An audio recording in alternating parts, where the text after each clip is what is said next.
Reflections with theologian Father James Bacik, lecturer and campus minister at the University of Toledo. We see that for many of those people, I think their stated reason has to do with the tradition of the church, that we've never had female bishops before in the Christian churches.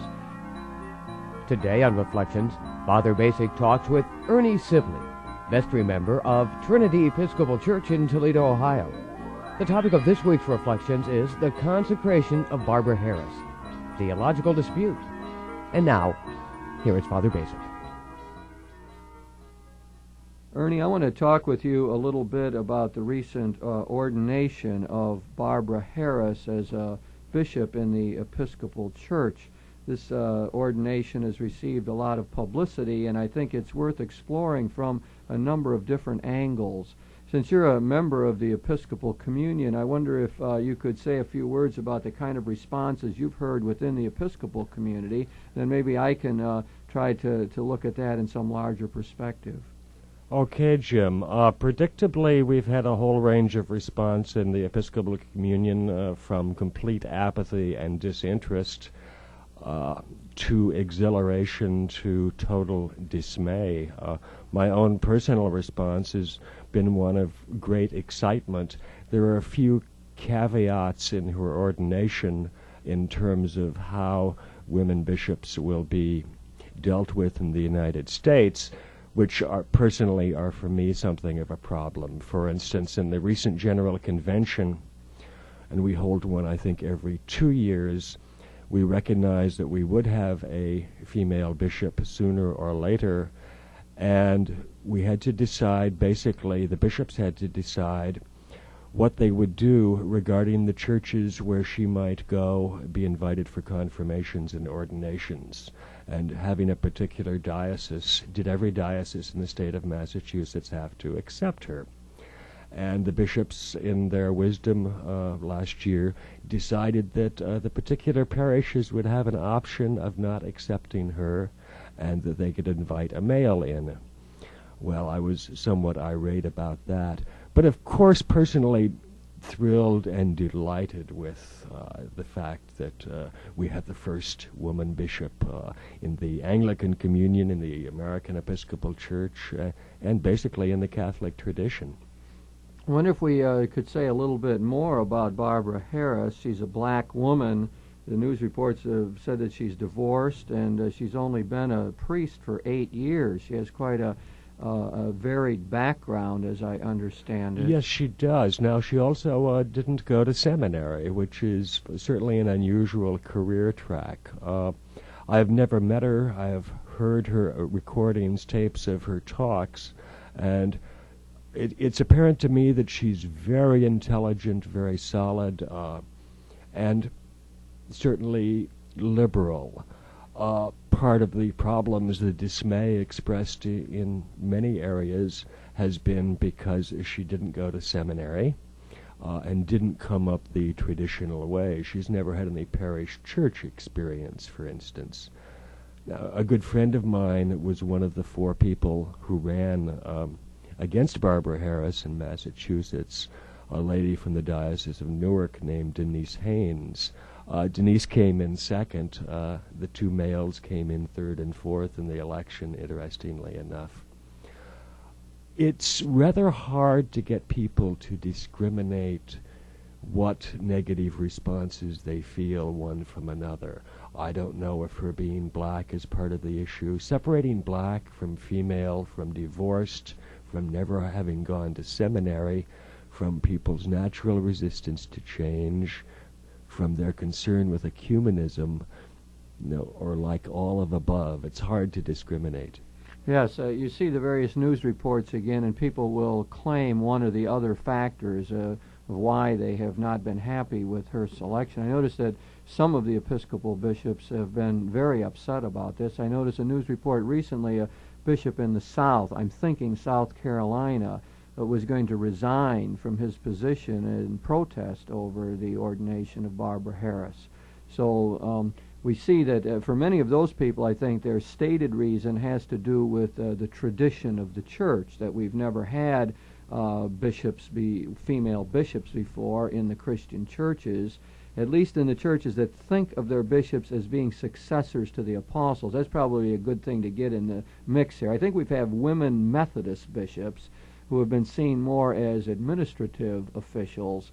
But for the churches, the Anglican Communion, which includes the Episcopal Church in the United States, and the Orthodox and the Roman Catholics, those of us who think of our bishops as successors to the apostles in one way or the other, Barbara Harris is the first. And many will say that, well, this isn't right because Jesus himself didn't pick a woman as one of the original 12 apostles, or one of that original group that would be the official witnesses to his public life. It's probably better, even when we start talking about 12 apostles, it's probably careful to distinguish that out. It's really the proper term in the New Testament is the 12.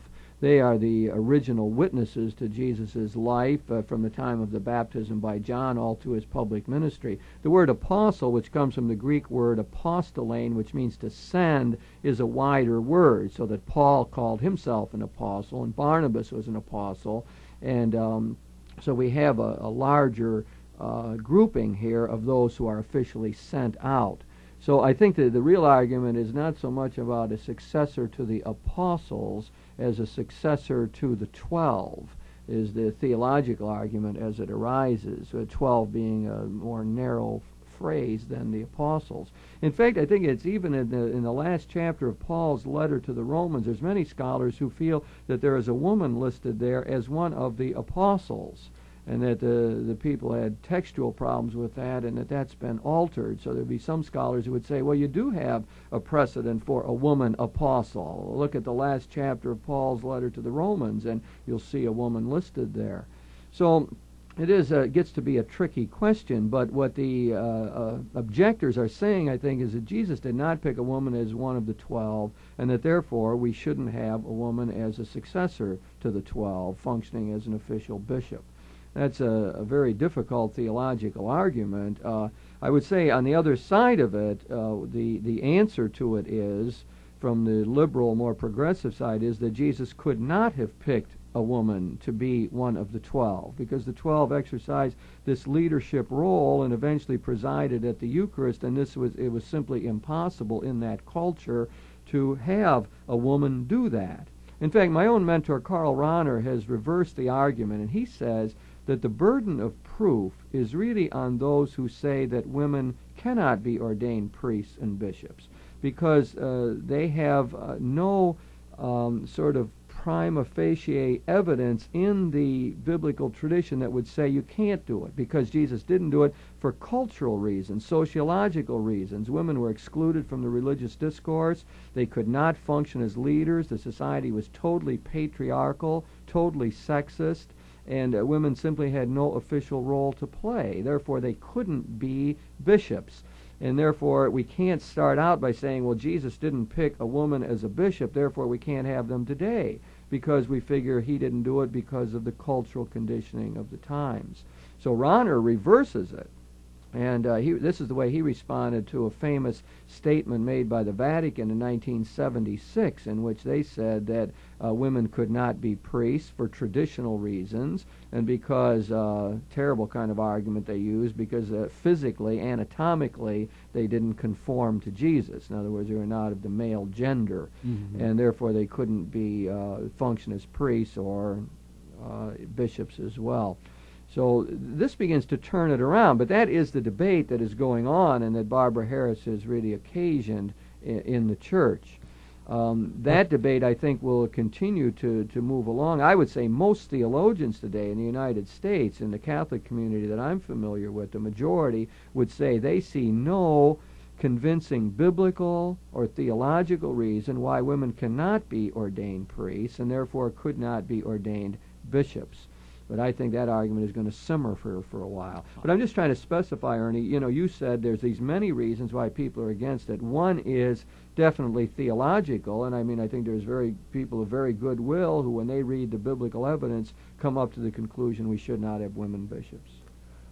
Yes, absolutely. I've been fascinated by the responses of the feminist theologians who have a lot to say nowadays. Rosemary Ruther, the lady you brought into the university when a year or so ago, and some of the other theologians really have mixed responses to Barbara Harris's consecration as bishop. They tend to feel, some of them tend to feel that this is a male hierarchical tokenism, and they figure that she will have to assimilate the male dominating qualities in order to be an effective bishop, and that this is not the transformation of the institution that they're looking for. Quite a lot of ambivalence on their part. You're talking about, the Bible and biblical support for male tradition, females, etc., is certainly helpful to me. But people have a lot of other reactions who, aren't that informed in the Bible. I think of other lay people. And I think of some of our rectors and priests in the Episcopal tradition. We have a new assistant rector at Trinity who is female and has been out of seminary for a year now. Her hope for Barbara Harris, now she's personally delighted, her hope is that there will be another one or two as soon as possible to take the pressure off of Barbara Harris and to make it a given rather than some sort of tokenism. Let's go back and look again at your comments there, which I think the essence of it is that there are a number of commentators who feel that the ordination thing gets played up too much, and that getting a woman in isn't the total answer to the thing. And their problem is that they feel that the whole church is dominated by a hierarchical structure, that there's a lot of paternalism in it, that patriarchy is the sort of mode in which people interact, and that therefore we're not going to get any solution to the general health of the church by simply bringing in a woman as a bishop. And I think they feel that very often that token, when it is offered, then will really keep us from getting to the real job, which is to reform the church and to get a more servant leadership model operative in the church. And I think we have to look closely at that. I agree with you. The feminist theologians are mixed. There's many feminist theologians who say they themselves would never become a priest within the church because they would simply be buying into a sexist, patriarchal model and would simply be co-opted into an authoritarian structure. And they're not interested in that, and they don't want to do that, and they think that working from the outside and being a gadfly is the real way to go. They'd be ready to be ordained maybe after we change some of the institutional structures as we know it. And I do think that when I look at this question, it's easy to see how the ordination issue could really keep us from doing a lot of other things in the church where women ought to be brought along and given a greater role and greater justice would be established. So I think there's something to this tokenism argument that at least we ought to look at more carefully. Absolutely. I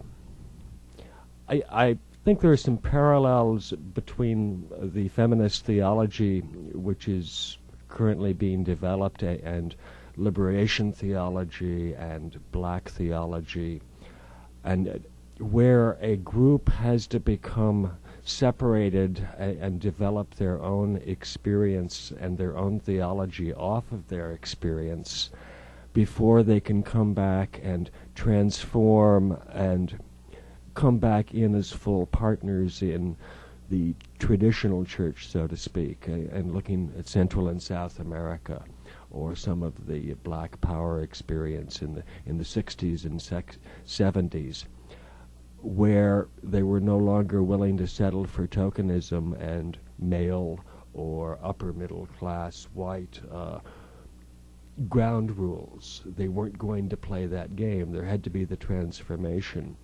And there seems to be a need, I know reading about the feminist theology argument, that they have felt strongly, a number of them, about something called a woman church, which is essentially women meeting together regularly and designing their own liturgy and using their own interpretation of the Bible as they wish. Now, part of me feels sadness at that, And yet I recognize historically, in order to make significant change, that perhaps is what has to be done. I noticed that you were talking about this sort of radical character of the liberation theology and the feminist theology. There is a methodological point that needs to be looked at here. That is, when the feminist theologians do reread the scriptures, their dominant principle, and Rosemary Ruther is a good example of this, a Catholic woman theologian who you mentioned before, has written some fine things. Her book Sexism and God Talk is an excellent attempt to rethink Catholic theology from the viewpoint of the woman's movement. But what she does, of course, is take as her real criterion for looking at the biblical material anything in the Bible that really is inimical to the cause of women, she discounts. And anything that would be pro-women and help to liberate women, that is what she wants to see as the authentic biblical tradition. Well, there's theologians who simply are not happy with that. I mean, theology's never been done that way before in the history of the church. At least not officially and not in explicit form, because we've always said rather, well, let's take what we find there in the scriptures and apply it now to our current situation, and let's look in there and see what would help us to do better. But what we have here is really a whole new methodology that I think many theologians would question. There was an article by Kenneth Woodward, a very fine writer for Newsweek magazine, their religion editor, and he wrote on this whole topic, and I think he quoted James Burchell, a theologian at Notre Dame, who was questioning this methodology used by women to justify what is going on today and to justify things like the ordination of Barbara Harris to the episcopacy. So I think that again raises very difficult questions that one would have to wrestle with, whether that is a legitimate methodology or not. Certainly there would be many, even liberal theologians, who would start to call that into question. Can you really go back and read the Bible and say, well, anything that is not pro-women here I'm going to sort of rule out, and anything that is what I will latch onto? Yes, of course. I'm sure you're sensitive to the fact that most, even liberal theologians, tend to be male, raised in the Western Europe or United States tradition, and it is difficult for them to move outside of their own particular view and their own particular tradition.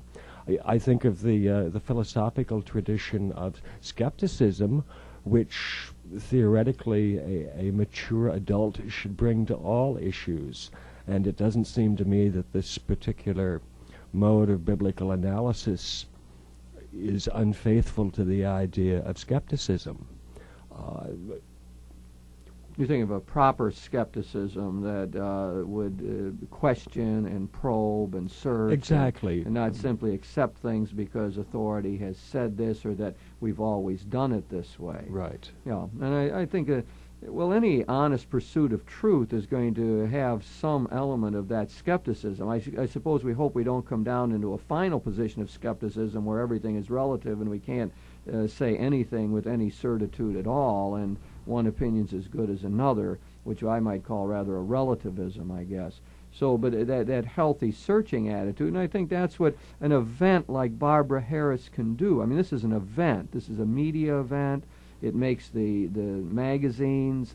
People are forced to think about the issue. It's another one of those teachable moments to me. I mean, a lot of people say, well, why comment on this? Or, this ought not be talked about. Or in the Catholic circles, I mean, there sometimes is said that this is an issue that even shouldn't be discussed, that it is settled and no longer up for grabs. But I always see these things as teachable moments, as a time to reflect more deeply on what is the significance of what is going on. So Barbara Harris's consecration as a bishop really does have a larger meaning. And the first thing it seems to me it forces us to do is to rethink our own attitude towards women in the church, and to begin to rethink what it means to be a bishop. Now, I think there probably does have significance the kind of woman that Barbara Harris is. I mean, she is, as you said, very liberal. She was associated, I think, with the Selma March and the civil rights movement.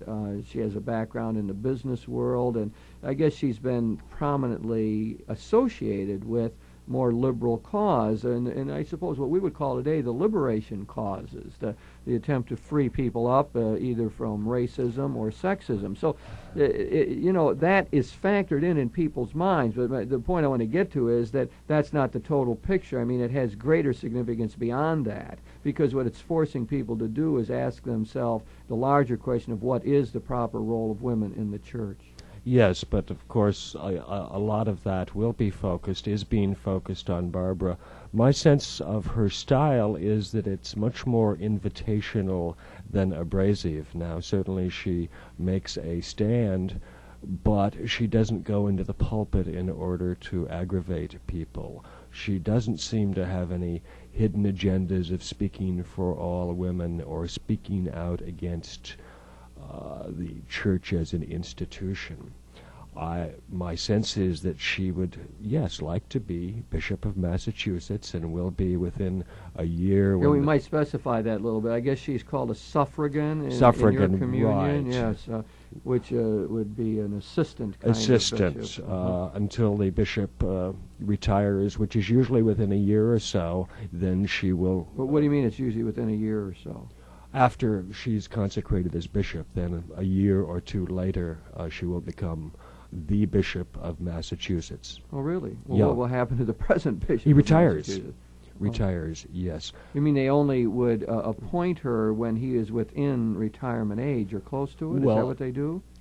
Appoint her the full bishop. I mean, she's his assistant bishop right now. I mean, if there was a bishop, but she's still a bishop. If she was the bishop, if the Bishop of Massachusetts was 54 years old and had a long time to go, are you telling me they wouldn't appoint a suffragan then? They might. Some dioceses have so many parishes and churches that they often get a suffragan to help out in the area. But the title of suffragan usually specifies that that person will succeed as the bishop. Now, they are still a member of the House of Bishops in the Anglican Communion, which means that 2 years from this last summer they will all meet at Canterbury from the Anglican Communion around the world, and she will be the first female participant in that communion. It's important to note that the Anglican Communion is worldwide, and in the United States we call it the Episcopal Church. And it really, within the whole Anglican Communion, she is the first bishop. And so the United States has sort of a head start on this whole thing. What has been the reaction in England at all? Do you know? Stony silence for the most part. The Archbishop of Canterbury has not really acknowledged the event, which is probably fairly wise on his part. We recognized when we convened this last summer in Canterbury, and I think we meet there every 4 years, that this was going to happen, and it was discussed rather out of conference in the evening. And it's not a popular move with the Anglican Communion, particularly with the thrust in the last 10 years of attempting to ecumenically to get together with the Roman Catholic Church and agree ultimately to concelebrate. Speaking of the Anglican Communion reaction, there was a letter to Newsweek from some southern United States lady who was very unhappy, about 4 weeks ago in response to this whole issue. And she suggested that Henry VIII would no longer recognize his church if women were ordained. And apparently didn't know much about the history of Henry VIII and how the Anglican Church came to be. That's good. You mentioned before about the election of Barbara Harris. Do you want to say more about that whole process, how it goes within the Episcopal Church? Yes, there's a search committee appointed by the diocese after the bishop notifies them that he or she is thinking of retirement. Then it becomes necessary the diocesan committees appoint a clergy and lay search committee, and their function is to go around the country drawing names. I think, for instance, the process here in northern Ohio, the so-called Diocese of Ohio, started off with well over 100 names and then filtered that down ultimately to 4 or 5 names. They made the offer to all 4 or 5 people. If the people accepted running for the office, then they did essentially a dog and pony show around the diocese where people could meet in small groups and hear them talk and experience them. And then there would be an election, and one would have to have a majority. And now who votes in this election? Clergy and lay. Every parish has all ordained clergy in the diocese vote, and every parish, depending on its size, has a certain number of lay people. So it's voted through the clergy on the one hand and through the lay on the other hand. Separate votes. Separate votes, and neither one can override the other. And it needs to be a majority in both houses, so to speak. And you said that Barbara Harris ran against 3 other people in her diocese in this vote. Do we know more about the vote? I mean, how it actually went, or the numbers? Apparently, or how it went, only took 3 clergy and laity. Apparently, only took 3 or 4 ballots, and Barbara had a clear plurality all the way through. And at the 4th, it looked like a fait accompli. And then, of course, they vote to elect by acclamation. Mm-hmm. So there never seemed to be too much question from the beginning of voting. Massachusetts, historically, Massachusetts and the Diocese of the City of New York historically have been our most liberal diocese. Well, Ernie, we've been talking about Barbara Harris here, the first woman ever consecrated as a bishop in the main churches who think of their bishops as successors to the apostles, the Anglican Communion, the Orthodox, and the Catholic Church. It's really an historic event. I'm trying to see it as a rather teachable moment for a chance to think more deeply about women's role in the church and so on. We know there's a lot of disagreement. Some people say we shouldn't have women bishops because Jesus didn't pick any. Other people are saying, well, no, he couldn't have, and that we ought to be open to it in the new cultural context. And I'm sure that this is going to continue to be controversial, but my own sense is that it's a great moment in the history of Christianity, and we'll look back upon it in that way and see it's a new movement forward, and that we've caught again the general message of Jesus, that we are to be the people who are inclusive rather than exclusive.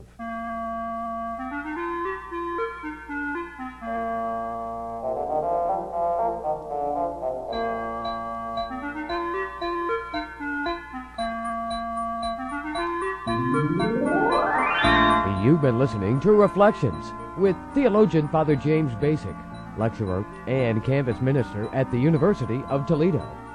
Today, Father Bacik talked with Ernie Sibley, vestry member of Trinity Episcopal Church in Toledo, Ohio. The topic of this week's Reflections was the consecration of Barbara Harris, theological dispute. If you have any comments on today's show or suggestions for future programs, please write Father James Bacik, Catholic Campus Ministry, 2086 Brookdale Drive, Toledo, Ohio, 43606. Funding for this program was provided by the Catholic Communications Commission of the Diocese of Toledo.